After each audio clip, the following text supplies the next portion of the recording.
Can you stay at an Airbnb in Jamaica during COVID-19? The short answer is yes, but there is also a long answer that you might want to know if you're considering a resort versus Airbnb in Jamaica. Like with any COVID-19 related video, the situation might change at any time, and if it does, you will see a link with an update pop up right here. You don't see it? This is still up to date then, so let's get to the point.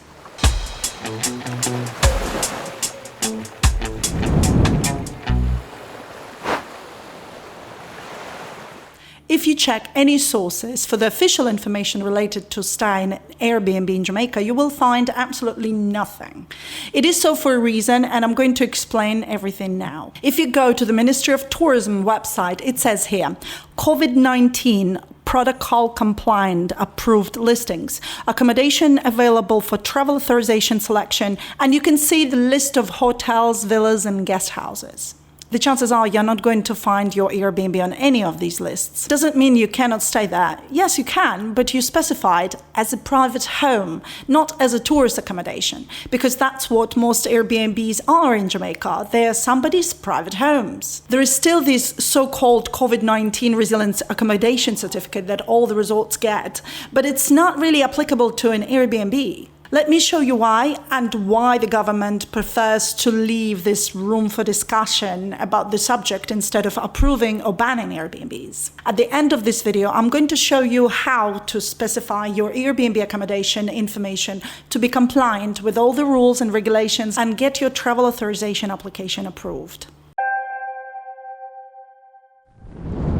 The whole idea of the COVID-19 resilience certificate for accommodation was to ensure that the situation is under control, especially for such large entities as resorts where hundreds of people are staying. Obviously, staff needs to know what they're doing, how to handle guests and those large public areas shared by so many people. That's why they had to go through all these procedures to qualify as COVID resilient to welcome all these guests. The same can apply to guest houses and villas that have this like reception desk, food, and have about like 20-30 visitors. But when it comes to Airbnb, you have a host with an empty studio in his or her house, for example, who doesn't have cooking facilities, no public areas, no reception, no security guards, and most importantly, this person doesn't have a Jamaica Tourist Board license to qualify his apartment or her apartment as a tourist accommodation. And you need to have this Tourist Board license before you apply for COVID-19 resilience certificate. So why doesn't every host just get this Tourist Board license? Well, because it's actually impossible for them to get it at the scale they have.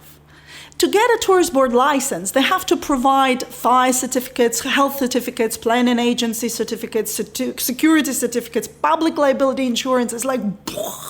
It makes sense when you have like a guest house with 10 rooms or luxury villa and you can charge quite a bit. But if you have one small studio or an apartment and you charge like $40 a night, so you can't afford to do that. And the crazy thing is you don't really have to either, because Airbnb has its own insurance that, you know, it covers all the guests and the host. And in order to list with Airbnb, you have to confirm that you have all these like fire detectors and all, you know, you also have to comply with their Airbnb enhanced cleaning protocols to be COVID-19 resilient accommodation on Airbnb platform.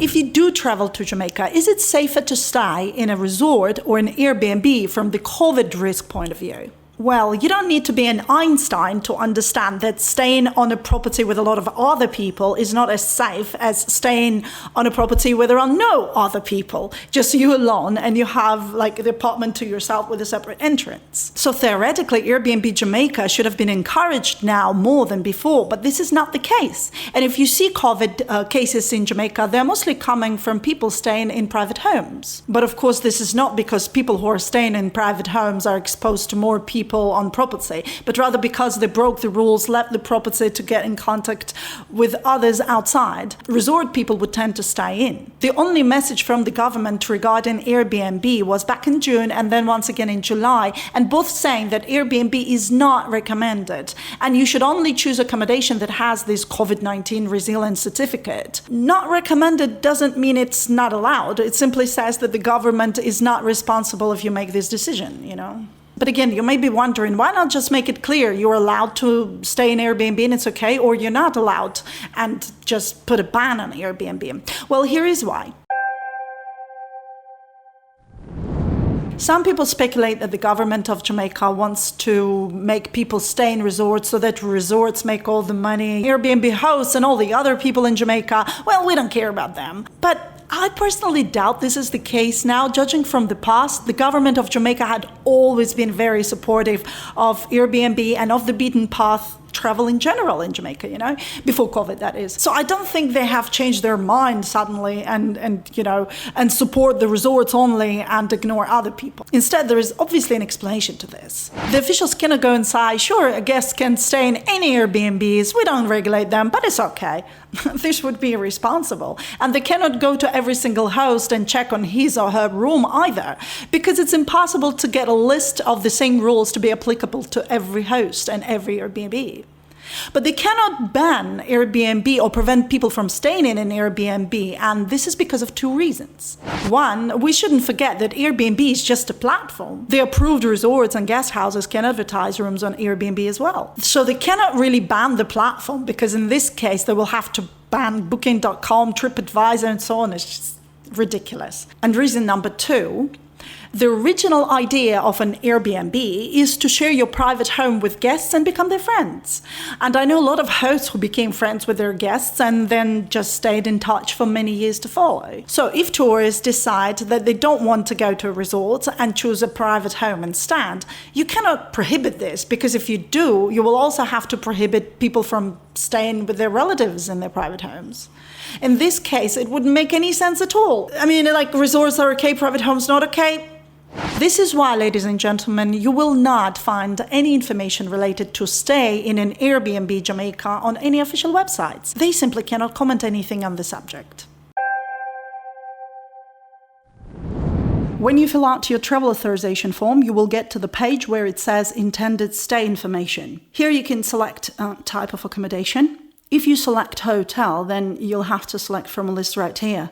Instead, this is where you choose private home and then click with relatives and friends. Then you put the house number, street address, town or district, and a parish. Please enter your hotel resort name or the address of your intended stay in Jamaica in the box below, and select the relevant matched location provided on screen. Okay, you may move to the map and blah, blah, blah. So what you do, you go there and select your Airbnb home. You can do this, or better, click to get a pin and move it to the exact location of the house. Here, for instance. You see? And then type in the exact address to specify where you will be staying. Then you click Next. And then you have to give your consent, but please make sure to read the page first. Click Next, and only then you have to provide your flight details, declaring goods, if any, and so on. That's it. Click Submit. If you're coming from a low-risk area, you will get a reply within like 10-15 minutes. If you're coming from a high-risk area, they say you will get a reply within 2 days, but usually it's faster. But wait, what if my Airbnb home is outside of Resilient Corridor? This means the rules will apply to you that apply to any accommodation outside of Resilient Corridor, whether it's an Airbnb, your relative's home, or hotel. I have already covered these rules in my other videos on Jamaica COVID-19 travel update, which you can watch here. That's it. The reality is, if you book your accommodation on Airbnb, just ask your host for the exact pin on the map and the address to specify in the form, and then select private home as your accommodation and enter the required information. As easy as that. But I wanted to give you an insight of what's going on so you could be more aware of the situation and be more confident regarding the accommodation choice or whether to travel at all. Thank you so much for watching. I hope this video is helpful. My name is Irina, and I'll see you in the next one. Bye for now.